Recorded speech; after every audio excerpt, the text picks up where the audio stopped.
Hello and welcome to episode 98 of Stitched in Sweden. I'm Maria and you can find me on Ravelry and Instagram as Stitched in Sweden. Happy New Year and welcome to this episode where I'm going to show you all the things that I've been working on making in the month of December and a little bit in January as well. Actually, I'm not going to show you everything because I made a lot of things and some of them are already in regular rotation in my girls' closets and yeah, but I'll give you a nice overview of what I've been working on and what I am currently working on. So last time I think I was talking about wanting to make the pink Fizz pullover by Andrea Mowry and a skirt to go with that as kind of a Christmas outfit. And I did manage to finish that in time to wear on December 24th, which is when we celebrate Christmas here in Sweden. So I'll show you that first up as the first sweater that I finished. I have almost three finished sweaters this episode. Maybe I should start with number one that I'm wearing. Back up. Okay, this is the Cozy Classic Light. It's a pattern by Jessie Made Designs. And you might remember this one that I was knitting quite a few months ago. I actually started this back in the summer. I can't remember if it's when, I think it was when we were visiting my parents in the US, which would have been in August or September. I have memories of sitting on the back deck when it was still pretty hot, so that would have been August, September. But like maybe there were some crunchy leaves around. Yeah, so I had knit maybe about half of this. I had separated for the sleeves and knit maybe down 3 inches or so. And then I had just kind of stalled out on it. And then the other day, so I still had the rest of the body and the sleeves to knit. The other day I was just about to go on an hour plus long drive one way, so I really needed a project and I was just on the last couple rows of a different project that I'll show you in a few minutes. So I thought, oh, perfect, stockinette in the round for ages. That's a perfect car knitting for me. So I just put this back on my needles and went for it. And I'm really happy that I did because now this is like, I had 2 sweater whips on my needles, and now I'm kind of almost ready to start fresh with no sweaters on the needles for the new year. So that's exciting. This is knit in Spun Right Round Classic Sock in the color called In a Pinch, and it's a very peachy orange, neon-y, sort of slightly pink color. So I'll show you. Here it is. I'm really happy with the fit. It blocked out really nicely. It's super smooth and it also accommodates my 20-week baby bump, which is a fun thing. A fun thing, that sounds weird. Yes, I'm pregnant. We are expecting our 3rd daughter in the end of May. So yeah, really exciting. I didn't make this sweater to fit me now. In fact, it's a little bit difficult when you're pregnant to make a sweater that a pullover at least, that you plan on wearing when you're not pregnant. But I have a fingering weight sweater. It's the Zweig by Caitlin Hunter. And I really like the fit of that sweater. The length is good, the sleeve length is good, the body length is good.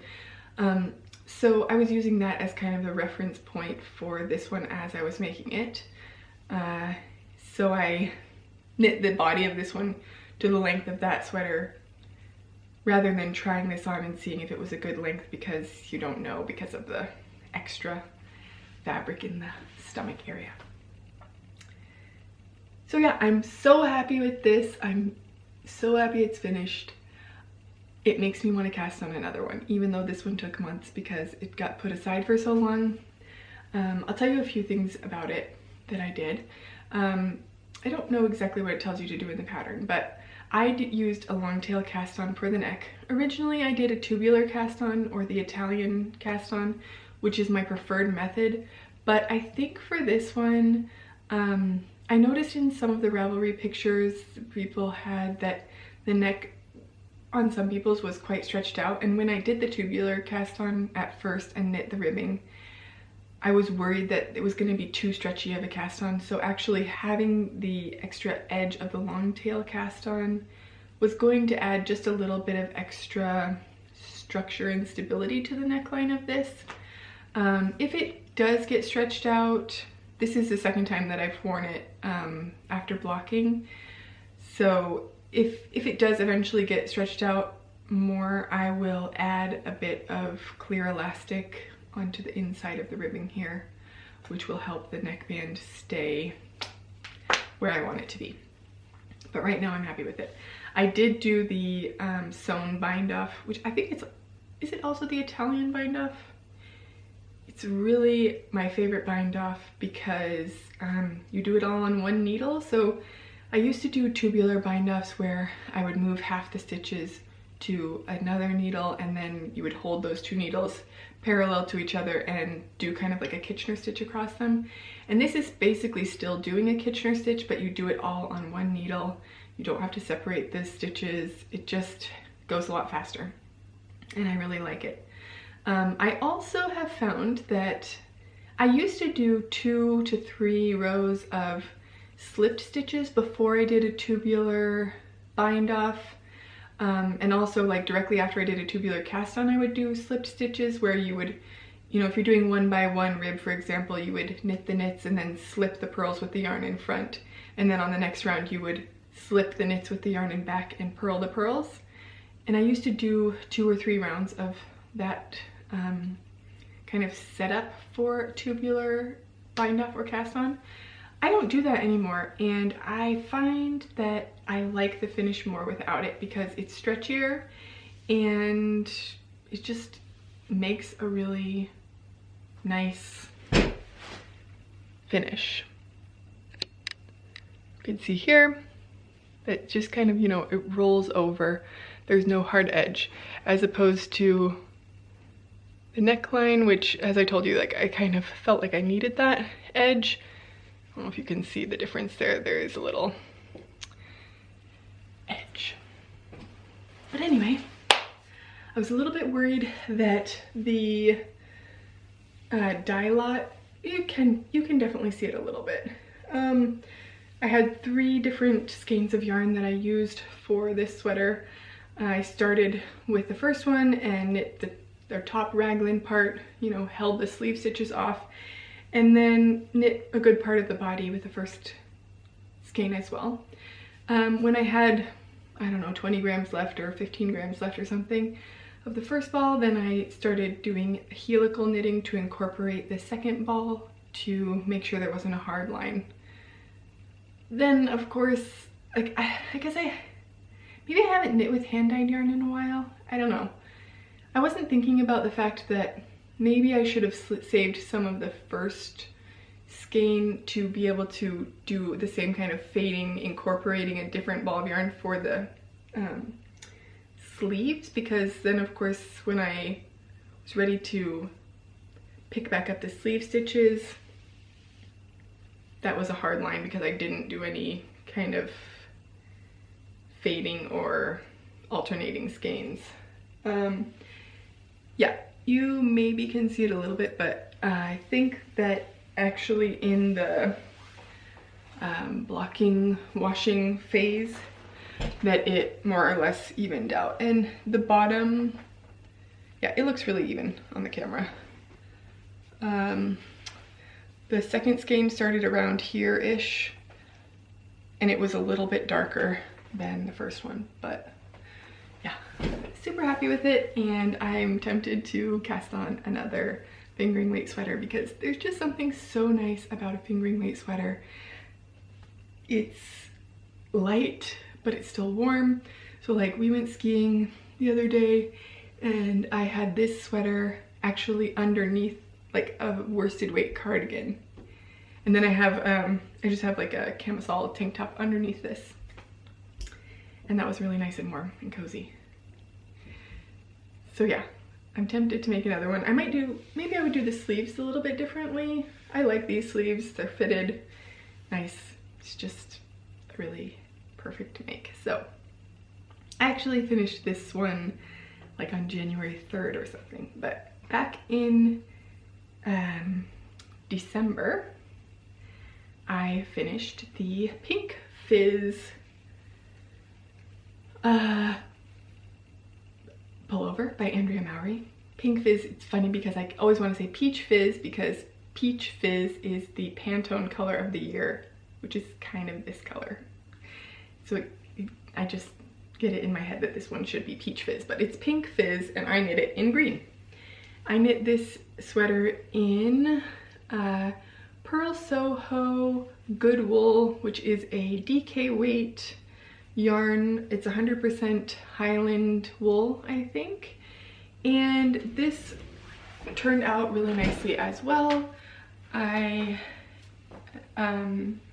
really liked this lace panel. It has a nice, interesting, yeah, just an interesting lace detail to it that is a bit complicated. Like, I mean, you have to pay attention.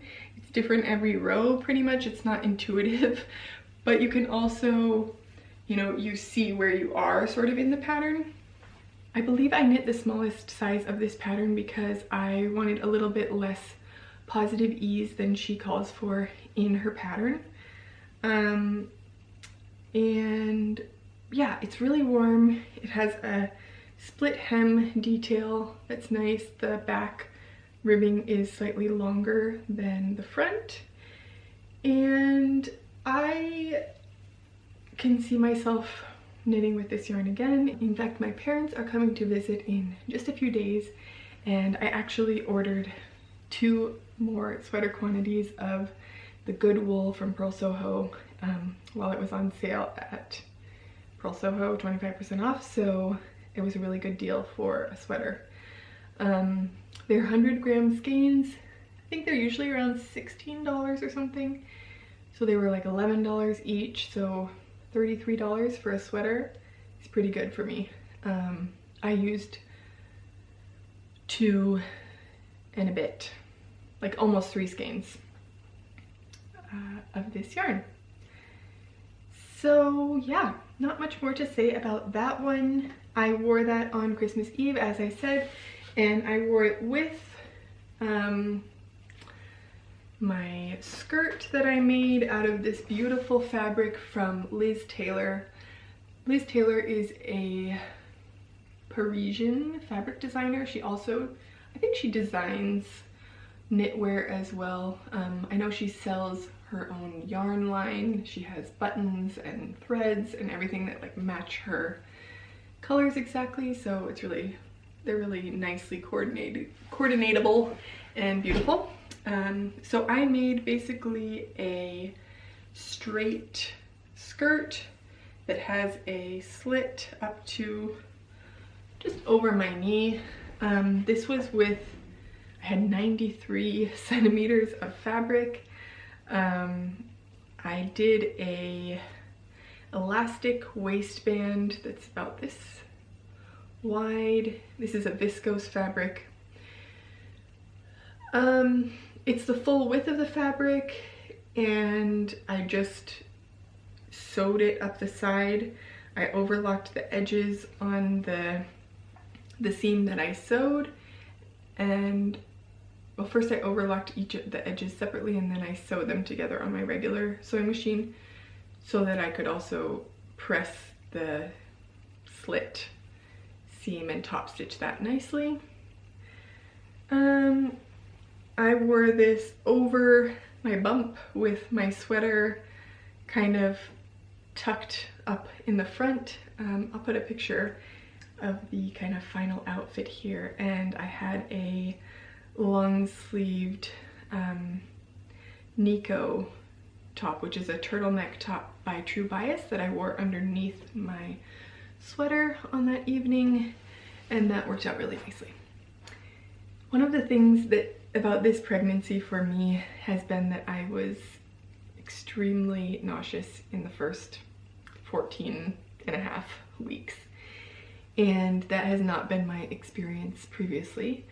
I mean, I've been a little bit sick before, but nothing to this level. I was not able to have anything touching my neck, so the thought of wearing a turtleneck, which was kind of a bummer because a lot of my long sleeve shirts that I have in my closet that I've made and that now make up the majority of my clothing are Nico tops, because I really like that shirt. It has a maybe it's called a mock neck. It's not, it doesn't like fold over again, so it's just, you know, stands up. I couldn't wear those at all. It was like starting to get cold here. All my long sleeve shirts were that, and it was miserable because I just was so nauseous. Now I'm back to being able to have stuff on my neck, so that is nice. And I was happy to wear that black top with this outfit. It's made in a really soft bamboo jersey that I got several years ago and made and have worn for many winters now, and it's really held up beautifully. So that was my Christmas outfit. A few other things about Christmas I'll show you. I have a little video clip here that I'll put in of a little heart ornament that I made for my friend. I've sent it off to her now, but I did take a little clip before I did so that I could show you. And this was basically just a little embroidery that I did, drawing for, sketched out how I wanted it to look. Actually, I kind of have the little sketch right here. I sketched it out on my iPad, printed it out, cut out a piece of just sort of like muslin fabric, and stitched it on. So that was a really fun little gift project that I did. Okay, so shifting gears a little bit, you already have seen the doll bed that I made for my youngest daughter, Nora, for her birthday in November. And you knew that I had plans to make another one for Eloise, who turned 4 on December 23rd. And I finished it, I think also on December 20th I wrote down. So this did feel like it was kind of on my sewing table, cut out for a while, because it had been cut out since the beginning of November when I did Nora's. I talked about this pattern pretty extensively in a previous video. It's by Dana Made It, and it's a PDF pattern that you can buy online on her website. I'm happy with how this one turned out. I used Rifle Paper Company Strawberry Fields with the cream white background for the outside. This is Rifle Paper Company gingham for the inside, and then I used a sort of chambray-ish fabric for the bindings that I had in my stash. Yeah, I've talked about this pattern before. It's deceptively difficult, I think, because it's just sort of a wonky thing to sew. You have a lot of bulk from the stiff interfacing and the wadding that you have in here, but it makes a really cute finished product. And I also made her a little blanket for her doll to go in with that is bound with I think it's Atelier Brunette lawn fabric, and then this is like a double gauze fabric. That's the same blanket fabric that I used for Nora, my other daughter's doll bed. I made the size medium doll bed for this. That's a size medium. I also cut out the size medium for Nora's, and then I shortened it by 1.5 or 2 inches, and I intended to do that for this one as well because it would fit the doll that they have better. And then I forgot to do it, and I had already sewn the little mattress that goes on the inside, so I was like, whatever, we'll just make it the full medium size, and it also works just fine. So that was Eloise's birthday present.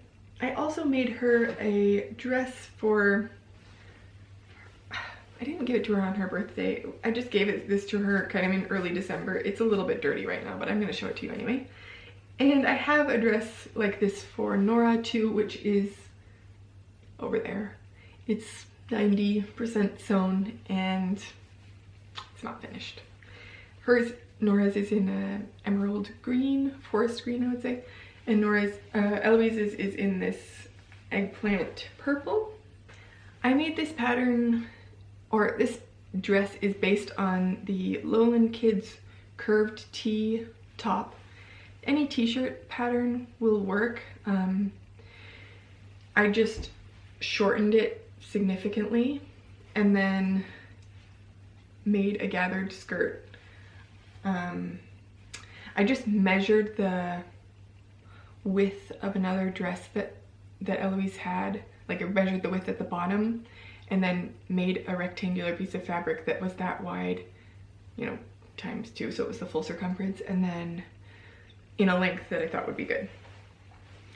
And then it has this tulle overlay on it which matches the fabric, and that is, I didn't sew that, so it's actually open in the back. But just because I didn't want to have like a seam on the tulle part, you could put a seam there, but I didn't. And the tulle part is also not hemmed, it's just raw, but it doesn't fray or anything, and I think it gives it like a nice light floaty look, and it's slightly longer than the underdress part, which is hemmed with my cover stitch machine. So yeah, that's that one. Turned out pretty nice, and it will probably fit her next year too. Maybe, I don't know, it's a little bit big, but it still is nice. Okay, so I feel like I have just been talking a lot, but that's what I do on this podcast. Okay, the other thing that I finished for myself is the noodle head wide open pouch, I think it's called. And this is a project bag that I had been wanting to have sort of a winter Christmas themed project bag to just, yeah, have during this time of the year. And I made this up. It's a free tutorial on Noodlehead's website. I made the largest size with the option to have a contrasting bottom. She has both instructions for both, how to have it just one fabric or with the contrasting bottom. I chose the contrasting bottom. It's a nice triangular shape with a gusset here. I used a pink zip. I haven't done the little tab on the end of the zip. I just forgot to do it, and then I changed my thread. So this has the same gingham fabric as the doll bed on the inside, but I think it coordinates really nicely with the little holiday scene. And this is called, I think it's called Joyful Boulevard, which is a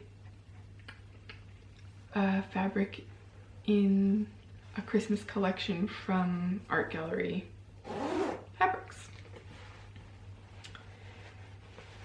So this was a nice quick project, and it was fun to have both my pink Fizz in here because it just coordinated nicely, and then also I had this peach fizz, classic, cozy classic raglan light, which also there's like some peach parts in here.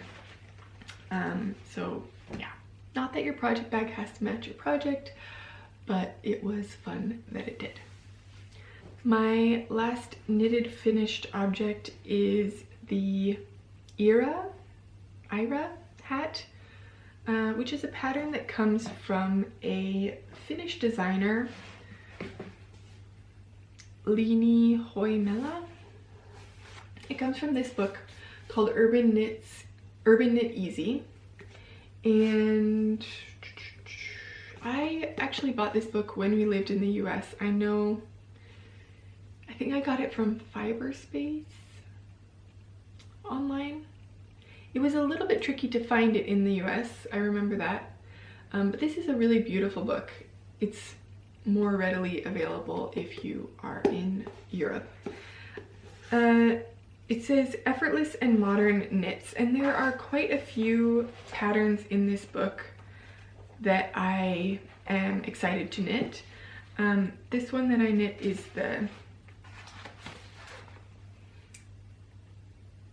this hat, which in the pattern is made from a fingering weight and a mohair held together.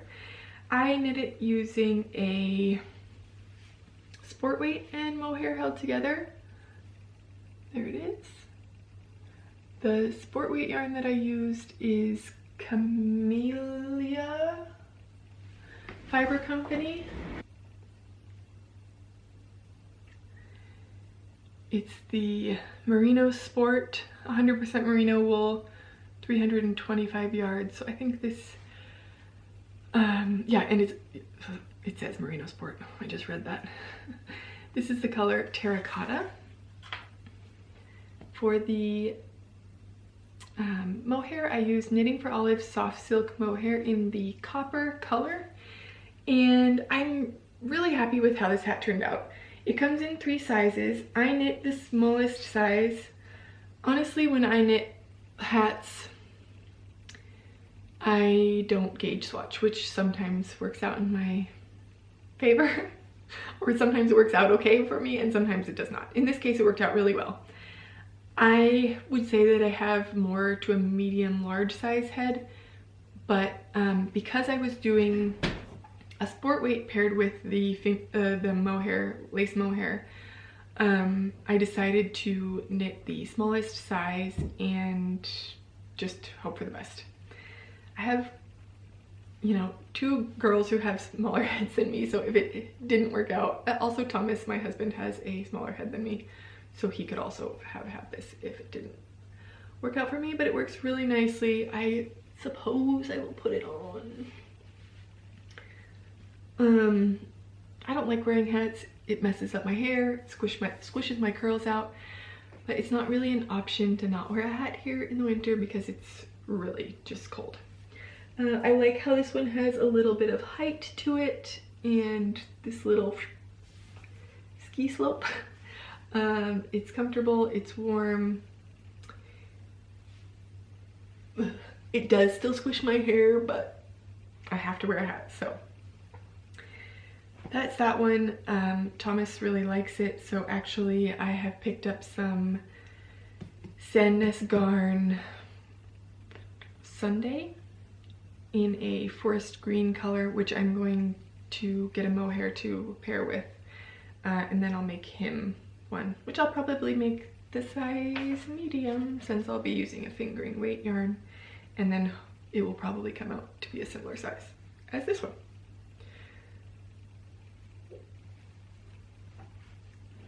That's my last finished knitting project.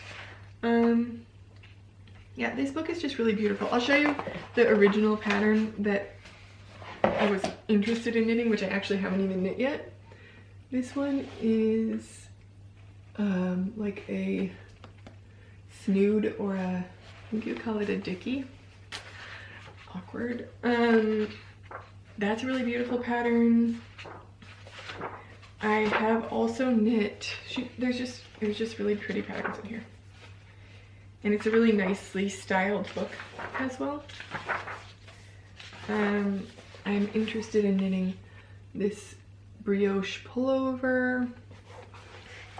The first pattern that I knit from here is this cardigan, which I actually have right next to me, and I don't think I've shown it to you before, so I could do that. This is a cardigan that comes in 2 different length options. I knit basically an exact copy of this one in pretty much the same colored yarn too. I can show that to you right now. I knit this in Blue Sky Fibers worsted yarn. I don't know if it has like a specific name that it's called, but this is the one that I was saying that I wore over this fingering weight cardigan. It was really cozy and warm. This has just a nice arm detail where all of where the ribbing for the cuff is here, but then extends kind of up the arm, and that's where all the decreases for the sleeve happen. So you get this kind of like interesting puff sleeve effect. I don't know how well you can see that, but yeah, it's just a really basic raglan cardigan that has like a nice ribbed band detail. Needs to be de-pilled a little bit right now, but I wear this all the time. So I'm actually considering making another one. Possibly, maybe you saw in the book, there's a longer version that has a waist belt. I don't know that I would make it with the belt part, but I think it has both maybe pockets and a belt. Yeah, it does. I think I've thought about making that one in kind of a oatmeal-y color or something. Could be nice. I definitely recommend that book if you are into kind of it's not even minimalist, but just like there's a lot of kind of classic, more Scandinavian inspired designs. That's the front cover one. Just like a textured stitch on a cardigan. Nice mohair pullover. But then there's also some that are like less basic. I don't know, there's a few hats. There's this like pretty extreme animal print tunic, turtleneck, but there's also socks and mittens, and there's just a range of nice patterns in here. Just quickly to mention from last time, I had cut out some pajamas for my daughters in a ballerina mouse fabric and kind of like a turquoise fabric that has little deer and hedgehogs on them. I finished those for both of them. So 2 pairs each, long sleeve pajamas, which turned out really nice. I really played fabric chicken on those. Sort of won, sort of didn't. Worked out. They both have pajamas that fit. Nora has a seam down the back of one of hers that is not supposed to be there, but yeah, so my work in progress. The Aspen cabled robe cardigan is a pattern by Michelle Wong that she made for Brooklyn Tweed, and I'm so close to being finished with this, and I'm so excited for it. This is a sweater that has been on my needles for a few months. You've seen it already a few times. It's almost done. There's the back. I have made a shortened version of this, and here's the front. I'm currently working on the very large shawl collar, ribbed shawl collar, so that's why it's a little bit bunched up on the needles. It actually does lay flat. I just did the buttonhole row, so I need to do a whole nother set of short rows for the upper part of the collar, and then yeah, bind off. And it does have sleeves that are finished and knit. They're over there.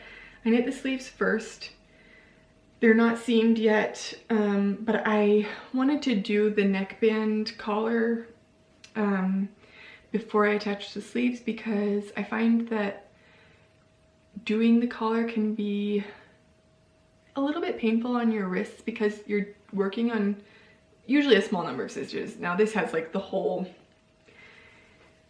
amount of stitches, so it's not really a small number of stitches, but it's still like something that you're kind of like flipping back and forth a lot. And if you have the whole sweater there, which sometimes is your only option, then it can be a little heavy on your wrists or whatever. But I thought I would just do the collar before attaching the sleeves.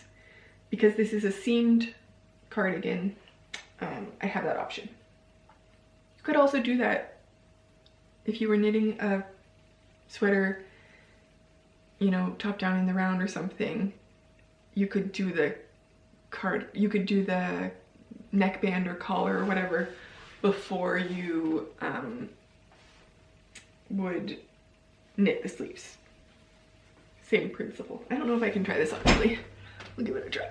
Ugh. I don't want to like pull it off the needles, which is probably what I'm gonna end up doing. Yep, I just did. Reverse. We'll twist it up. Okay. Let's just rescue these. Okay, so you're not gonna really be able to see anything, but it does lie nicely flat. Yeah. I'm gonna be so happy with this. I mean, I am so happy with it, and I just know that it's gonna be something that I grab all the time to throw on over whatever I have on. So a little bit about this. We already have talked about this quite a few times. The reason I stopped knitting it was because I was so nauseous, and looking at this project just made me want to vomit. And I started this very early on in this pregnancy, and I just like had such a bad association with it that even after I was feeling better, thinking about this cardigan or looking at it or the thought of just knitting it made me instantly feel sick, so I couldn't face it. Now in the new year, when I finish this sweater, it would be so nice to start the year out clearing off the sweater whips on my needles, start out with a fresh, clean plate, you know, whatever, clean plate, clean slate. And so I thought, oh, I really want the finished sweater of this. I know it's gonna be something I wear all the time. It's beautiful, classic. So I just kind of buckled down and have been knitting it exclusively, monogamously for the last few days. And it doesn't really take that long actually once you do it, because it's a DK, I would say worsted weight yarn even. And especially compared to after knitting a fingering weight sweater, it goes pretty quick. So I'm using Cascade Yarns Eco Merino DK. This is a 100% merino wool. It's undyed. It's not superwash. And this is the ecru color, which is just it's color number 3. It's the lightest color, I think, that they had. And yeah, I'm on my last fall, which is perfect because now I'm on the collar. But I think that I've used, it's either 5 or 6. I'll weigh the project at the end and put it on my Ravelry page, because one of the things that I'm going to do this year is to make Ravelry project pages for all my projects. I used to make project pages for all my projects, and then I kind of stopped doing that when Eloise was born, and I just didn't feel like didn't want to spend time on doing that. I wanted to be knitting in the little time that I had. But it's really helpful both for myself as a reference, like what size needles did I use when I knit this sweater, so that if I want to knit it again and have a similar yarn or whatever, you know. It's also really helpful for other people. I use Ravelry all the time to look at other people's projects to see how patterns or designs look on different body shapes or different modifications that people have made, and how much yarn they used, what types of yarn, different yarn choices, all that kind of thing. I use that all the time. So I thought it's only fair, or it just makes sense to also contribute to that database of knowledge. So yeah, I'm really gonna make an effort to update my Ravelry project page regularly with my projects. So this is gonna be finished next time. I'm gonna finish it today, maybe. Tomorrow, definitely. So that's kind of the end of my projects that I've been working on for the last month or so. I'm actually gonna make a separate plans video because I have started to accumulate a list of sweaters mostly, but projects that I'm going to knit in 2024, and I think that's really its own video because it will be quite long. But for this one, I just wanted to finish it off with a beautiful little present that I got from my sister. I'm pretty sure I know where she got these. She was in Boulder, where my parents live, for the holidays, and there's a shop there called Sobo. It's a sewing shop that sells mostly quilting cotton fabric, but they do have some garment fabric as well. And Diana, my sister, picked out some really beautiful fabrics, fat quarters, and gave them to me for Christmas. So how lovely are these? I think they're just so nice. I'll just show you each of them. See if we can get a good focus on here. There we go. These are perfect for little bag projects, or actually in a quilt,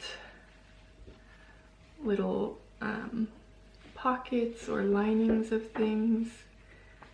But yeah, I just thought those were really sweet, and they also coordinate really nicely together. She got like my pinks, pink and peachy color, favorite colors, and then also towards the emerald greens as well. I don't know if I keep saying emerald green. I think it's more forest green that I like. I think emerald green is a brighter green, maybe.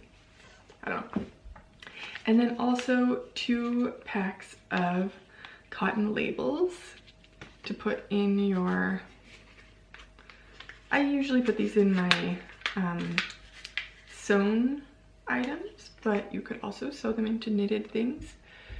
This belongs to, and then you can write the name, which is perfect for children's clothing because they need to have everything labeled for school. And then these little ones say handmade. Handmade. I think actually I might sew this handmade label into the back of this sweater because this sweater does have raglan shaping to, you know, raise the back neck a little bit. And I can pretty easily find the back. But if I had a nice little label in there, it would be even faster. So that was a Christmas gift that I got from my sister that I'm really excited about, and was related to the podcast, sort of. So I thought I would share. One last little note that I forgot to mention, which I'll just go back real quick and mention this about the sweater. So this is a seamed sweater, and I know a lot of people shy away from seamed sweaters.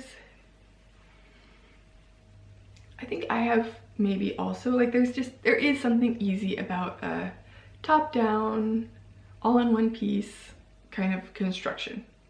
No doubt about that. But the seamed sweater is sometimes really worth it because it does provide like a little bit more structure, but also like in a piece like this where there's a lot of intense cables and There's different cables in different parts of the sweater. It's sometimes nice to work on one part at a time. So like just focus on the back piece, or just focus on the right front, or just the left front, or just a sleeve, and then seam them together at the end. It also means that you have less fabric on your needles at any given time, so there's not as much weight, which I can imagine, you know, if you were actually knitting this sweater to pattern, which is a knee-length robe, I mean, that would be massive at the end, which it would be massive for the collar when you're knitting the collar, because that's knit onto the piece after parts of it are seamed. I'll just give you a little look. This is what the seam looks like. When you do seamed garments, you knit a selvage stitch, which means that you always knit the first and the last stitch of the piece, and that makes it have a little kind of purl bump. I'm just picking out a little bit of vegetable matter in the yarn. There's not much of it, but a little bit. On the front, this is not blocked yet. I have steam blocked the pieces individually before I seamed them, but as a whole it hasn't been blocked. So you can see a little bit of a seam here in the purl area, but like here, once it gets into the rib, completely seamless. And if this was blocked, it would be less noticeable. If it was stockinette stitch, it would be even less noticeable. And I don't think there's a problem with noticing the seam, personally. Yeah, so anyway, I just think you shouldn't shy away from seams and seamed projects. And if you want to do one, you should know how to do the mattress stitch, which is what you need to do what you need to use to cleanly, seamlessly seam up your sweater. Another little tip that I have, so first of all, when you do the mattress stitch, you might intuitively think, especially if you sew garments at all, that you would sew the seam looking at the wrong side of the fabric. You know, you would have the right side of the fabrics together and then you would sew along the wrong side. But actually, when you're doing mattress stitch, the best way to do it is have the right sides of the fabric facing you, put the seam together, and then work the mattress stitch up that seam, and then it will, the purl bumps from your selvage edge will move to the back. And that way also, when you're looking at the front of the piece, you can see exactly what it's going to look like when it's finished. So if something looks a little off or wonky or something, you can adjust. But it's really, like, there's no question about what should be seamed when you're doing it. I think when I was a newer knitter and I didn't know how to seam garments, I would be like just kind of guessing and kind of like stitching the whole thing together sort of more randomly. But if you actually follow instructions for the mattress stitch, it's like a very specific little thread that you're picking up each time to make the seam, and it's just really nice. When I am seaming a garment like this, this is the yarn that I use to actually knit the sweater, which is more of a DK weight yarn, and this is a fingering weight sock yarn that I have just in my stash that's the closest color to this one that I had, and I use this for the seaming. It's just thinner, so it makes the seams a little less bulky. And if you were using, for example, the recommended yarn for this pattern, which I think is Brooklyn Tweed Shelter, which is a woolen spun yarn that has not a whole lot of twist to it. It does have twists, but it's known for sometimes breaking apart a little bit. And when you're doing something like seaming where you're going repeatedly through with a needle, that might weaken the yarn a little bit. So it's nice to have something like a fingering weight that has a little bit more twist and strength to do the actual seaming part. So that's just a little side note tip that I have about that. Otherwise, I think that's all for what I've been working on in the last month or so, what I've been finishing, and I'm so excited to get the Aspen cardigan off my needles and have a fresh start for the new year. So thank you for joining me for this episode, and keep your eyes out for a plans for 2024 knitting video coming soon. Thanks for watching. Bye.